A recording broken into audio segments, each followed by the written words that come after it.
Hello, everyone, and welcome back to another episode of Jade. This episode almost didn't go up because I spent a lot of time watching the live stream for the Tender event, and Vampire the fucking Masquerade Bloodlines 2 just got announced. They dropped the trailer. Oh my god, stop watching this and go watch that. Dragon Age Origins is my favorite game of all time, and I have literally been waiting and begging for something to knock it off its pedestal, and I think this is going to be it, because my second favorite game of all time is Vampire the Masquerade Bloodlines 1. And I'm very tired. I had to dog sit, and then I also didn't want to miss this, and I watched the whole live stream start to end. Oh, and I'm very tired. But I want to get an episode of Jade out. Something you may be noticing is that it's not Saturday, it's Sunday in game, and that's, well, there's only one reason for that. It did the Evelyn event on its own, which could be because I was clicking too fast and I accidentally selected the Evelyn event, but we're going to do Sunday now and do the two Saturday events, which are, there's a Velvet one and there's a Blake one. Those can come later. And I think I'm caught up for doing the Velvet one, maybe. I'm close, I think. Nope, no I'm not. Okay, I have one heart with Velvet. And so, those will come in future episodes. For now, let's just do Sunday, episode 91, day 140. We hadn't even unlocked the event anyways, I'm pretty sure, so. You totally did. Shut up, I did not. Yes, you did. You let the wildlife back in peak because you remembered it was bothering me when I first came here. I didn't do it for you. I just want to make it feel more like a human city for when I had guests. You just happened to be the source. What? It's true. I never said you did it for me. I just said you did it because I mentioned it. That doesn't mean anything. Semantics. Semantics, I say. Come here.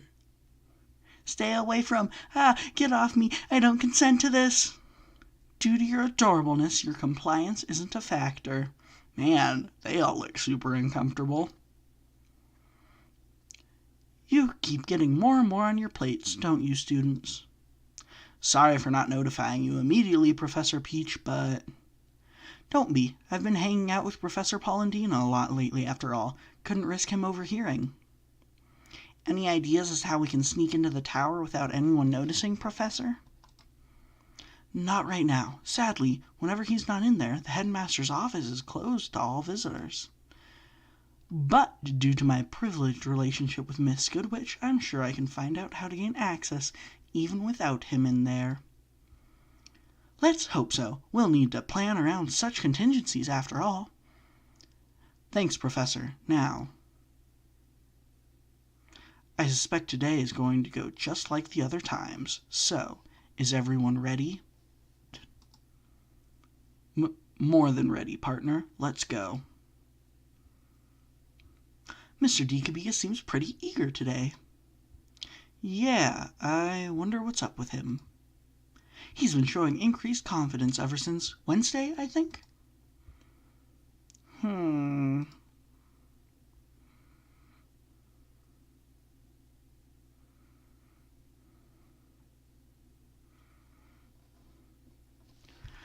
you going to come out or not? We know the script by memory now. No sense in staying hidden.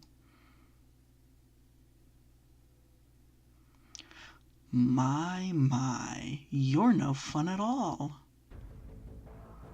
What? Andrea. And Howard. This is perfect. Howard, been a while since we've seen your ugly mug face to face. Well, I can't say I disagree with any of that. Of course you wouldn't. Also, it's a little jumpy. Oh, well, no matter. If you know the script by memory, as you say, I will skip the intro.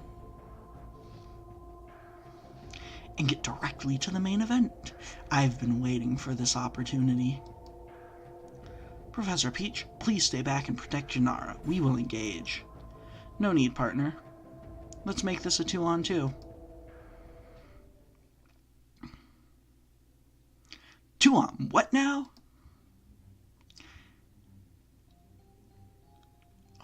I know exactly what's going to happen.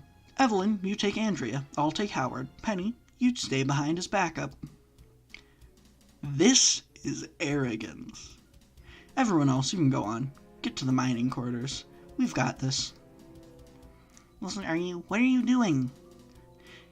Have you lost your mind, Decabeus? Do you remember what happened the last time we fought? Oh, you mean the time you got the jump on me and Evelyn and I still kicked your ass. I remember. I've changed, Decabeus. Good to know. So have I. Yeah, okay, the dialogue is a little jumpy. I hope that's just me and not something that's been consistent along the whole build. And so did Evelyn. We've got a couple things to try out, and you're perfect test subjects. Look at Peach. Look at Peach compared to everyone else. Penny, you said since Wednesday, right? That's when you noticed a change in Wilson? Affirmative, but I can't really tie it to any specific event. Could this confidence be because of Bella's inspiration? And come on, Howard, there's the two of us. You're really going to tell me that we're not the two people you were looking forward to fighting the most? Well, your funeral, Wilson. Oh my Bob, I'm getting wet. You cannot get wet, you maniac. Anyway, fine by me, Wilson. This is not helping with the fact that I think Andrea's really cute. 2-on-2 it is. Fuck you.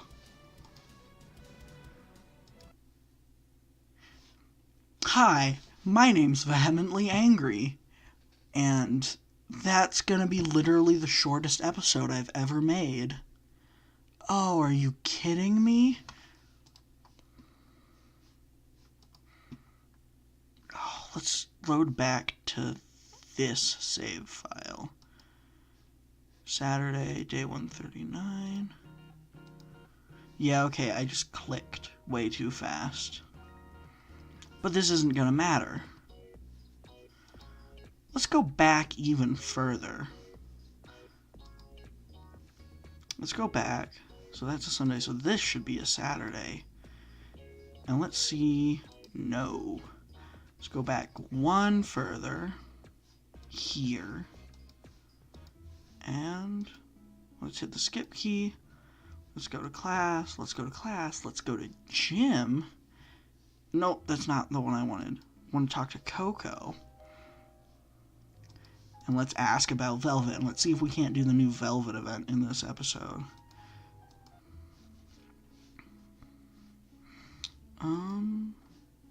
Time to get some more training in. Toughness. Class. Gym. Time to get some more training in. Strength. Class. Gym. Is that all I need to do to unlock the new event? Some more training in. Strength. Class. Dorms. Nope, that's not it. Mess hall? Nope. Sorry, I'm trying to remember the correct way to unlock the Velvet event. Never mind. Vale City, Main Street? Nope. Alley? Bookshop? It's not going to be the bookshop. Okay, if I hit Meanwhile in Team Juniper's room. Now let's hit the dormitories at night. No. Classroom at night. No. Amphitheater at night? No. Mess hall at night. No. Library at night? No. Main Street at night?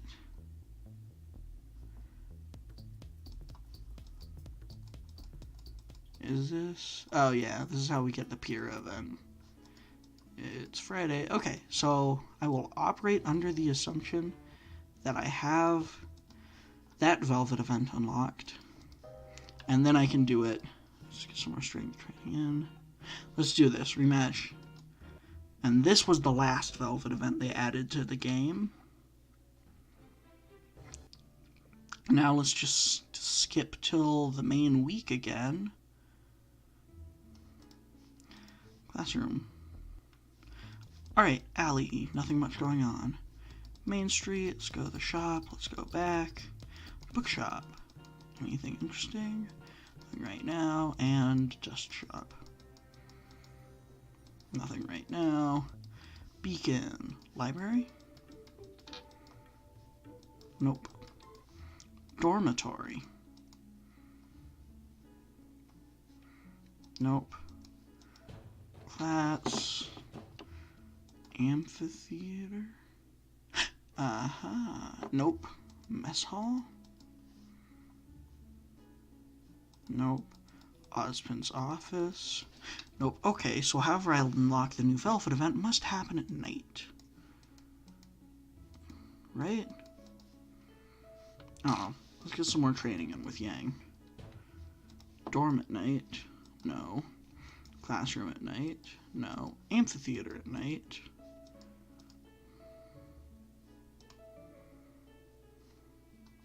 No. Mess hall at night. No. Library at night. No. Vale City Alley at night. No. Main Street at night. No. Bookshop at night. No. Okay, then gym. Coco said... Yeah, okay, let's see if we have to talk to Coco some more.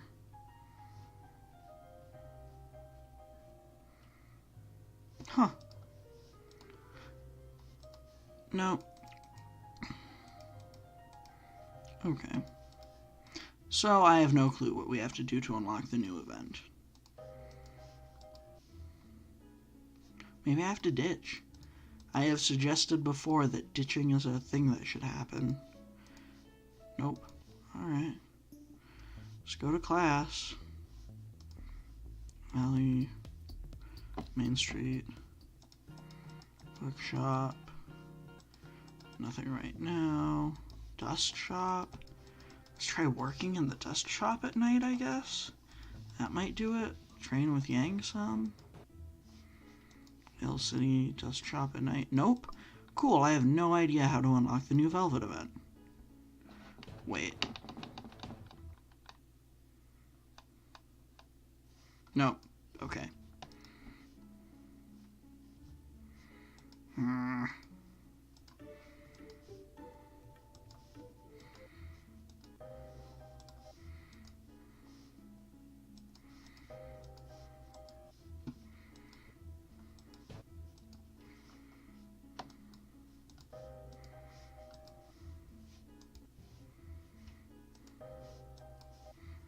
Let's just hope it unlocks on its own, I guess. Nope. Do I have to also have done the Coco event? Oh, I'm not sure. Let's hope not. Actually, if I hit skip this, we're gonna hit the end of the game, right? Yeah. Okay. Well, this is the part where I must begrudgingly admit that I have absolutely no idea how to unlock the Velvet event. I'll do some more experimenting off camera. And then, hopefully, this episode will pick up once I've found it. Be back soon. It is with a heavy heart that I must admit that I don't have the slightest clue how you get the next Velvet event. Just insert shrug emoji. So this episode's gonna be cut a little bit short of Jade. Tomorrow's the last day that I'm dog sitting, and I'll have some more time to experiment and look for things. I'll also take a look at the internet and have other people tell me how to do it. And so, seeing as there's not going to be any more of the normal, ordinary portion of Jade, why don't I talk a little bit about my personal experience with the game and why this game matters to me and how I came to discover it and such. And so, admitting how I came to discover it comes with a confession, in that I used to be on the Ruby Not Safe for Work subreddit. I left once that one really fucked up Lancaster comic came out, which it shouldn't have even been titled Lancaster. It wasn't Ruby X Jean. That's not important. Anyways, is that somebody, and Minos himself probably, posted in there and said, hey, lewds are optional, but they do exist in game. And I went, dude, there could have been no lewds. This looks fucking awesome. It's a Ruby fan game, you know? And I never played Grim Eclipse, because I'm a huge, huge fan of RPGs where you get to make your character and get to be a part of the game. And that's the sound of my heater turning itself on. Let me turn that off. And so that was how I came to find Jade. And this was before I had even met my current boyfriend. But I do believe the first time I played through the game, it ended off with the fight against Howard. And that was where the game was, you know? The very end of that fight, we got to see Bella's picture. And that was our little teaser for the next build. And that wowed me. The game seemed so incredible, and I came to grow and love this game because Penny was one of my favorite characters. Like, Jean and Roman Torchwick hold a special place in my heart, but my OTP, One True Pairing, literally the ship that I liked more than any other ship in anything ever, was Nuts and Bolts, which is Ruby X Penny. And, like, Penny's character design made me fall in love with her, and it did for Minos too. And so getting more Penny content than we got in just Ruby really helped draw me, and I know helped some other people, in. I was almost immediately a patron. I'm not anymore because of money issues. And so, once that happened, I enjoyed the game, and the relationship with Evelyn happened. I was like, yeah, okay, if it's gonna be, you know, not about choosing our own stuff. I was a little disappointed because I liked Jack a bunch, actually. Jack was my own personal preference. What can I say? I was like, okay, interesting. And then the game went on, and it had polyamory, and I was like, I don't know how to feel about this. And then, in real life, I met my boyfriend. And he and I weren't dating yet, and the first day I met him, not the first day I met him, one day we showed up for a tabletop game and it had been canceled. Neither of us knew, and so we just sat around and talked and talked and talked and talked. And he straight up admitted, oh, dude, I'm crushing on you so hard right now. And it went right over my head. I didn't get it at all, what he meant by that. Which, you know, at the time I thought he was 25. He's 29. And he thought I was like 25, and I'm 21. And so, you know, there was, hoo boy. But this led to me meeting him, and one day him coming up to me like, hey, you've never played any of the Final Fantasy games, but I'm going to do a campaign for the Final Fantasy RPG tabletop system. And I know you've never played it, but I'm running it. And I was like, I'm in. I'm game. I would love to play this game with you. And that's how I met his polycule.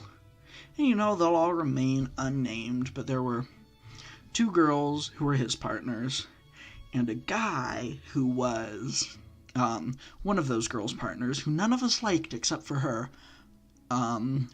Here's to hoping none of them find this video, except for the ones who don't like him, oh god. And I got to play my character, and I got this experience of, I made the character starting out with a backstory very similar to Crow Branwyn's, of having left this tribe of bandits and wanting to be free. The key difference of him and Crow Branwyn was that Crow's a little bit of a player, and he was very much afraid of intimacy. Now, one of the other characters played your stereotypical bard, and she, you know, was very flirty, and she loved to rub up to, Caden was the character's name. She loved to rub up to Caden and get a rise out of him and out of me as a player, and it was all very funny. And this is how A long time later, I found out that they both the very attractive women at that table, thought I was asexual because I don't stare at people, I don't ogle people, and I've told that story before. And I'm sure you're wondering, how does this relate to Jade? We're getting there. Well, eventually I could be added to that list of partners. All three of us were Taurus, by the way, so if you believe in zodiac BS, there's a little bit of evidence for it, yeah. Everyone he wound up dating, I'm pretty sure, except for 2 people, were Taurus. And those 2 people were Virgo, I want to say? I'm not sure. And so now I had a polyamorous relationship, and it made me connect to Jade more because it had its polyamorous relationships, and I got to get this experience of seeing myself in the characters a little bit. And I have a certain separation from Decabegus. I call him Decabegus instead of Wilson's because I don't relate to the character as much as a lot of other people can put themselves into his shoes really easily, but I'm not one of those people. I often disagree with him and find myself agreeing with Ozpin. And so, but it still felt good, especially because it was like Penny gets to be happy and to have happiness, something that in the game, or in the show, Ruby, made me very, very sad. And so that, a lot of my personal experience, and I think at that point might have been, no, I was Let's Playing Jade before then. But that very much helped me stop and go, hey, this game is good and people need to know it exists. And that's a little bit of my personal experience with the game. Funnily enough, later on in life, those 2 people who were like, we thought you were asexual, later on we stopped and went, hold on, am I asexual? And I just didn't realize it till now. And I think the term I am most comfortable with is gray asexual. But terminology doesn't matter to me that much. I know I like guys and gals and non-binary people. Meh. I don't have that much of a sex drive, and sex isn't that important to me, and so with all those in mind, that term makes the most sense for me, but, it's not that important to me. And that's, it's a little bit of my personal experience with Jade. Is there anything else I feel the need to cover with you guys right now? We did the Sunday event, technically, but it was really short, and I can't figure out how to do the Velvet event. And so, I'm going to leave that off there. Thank you so much for watching. I hope to see you next time. Have a good day. Boop. Nope, not boop. One more thing that needed to be covered. Was it Jade that caused this? It was Jade that caused this. I used to want to be an author, and I used to write fan fiction and regular fiction and all this stuff. And I do believe Jade made me stop and go, I'm going to start writing again. Because Ruby is such an amazing world, and you've shown just with a little bit of creativity and your own spin what you can do with it. And so this game and my boyfriend helped get me back into doing writing again. And Ruby fan fiction's obviously there, and I'm also working on my own little fiction project that's a little bit of a secret for now. But, one last note, this game has very much revitalized me. It's a breath of fresh air into my lungs and helping me move forward. Now, boop. Thank you so much for watching. I hope you enjoyed, yada yada yada, and I do hope to see you next time. Have a good day. Boop.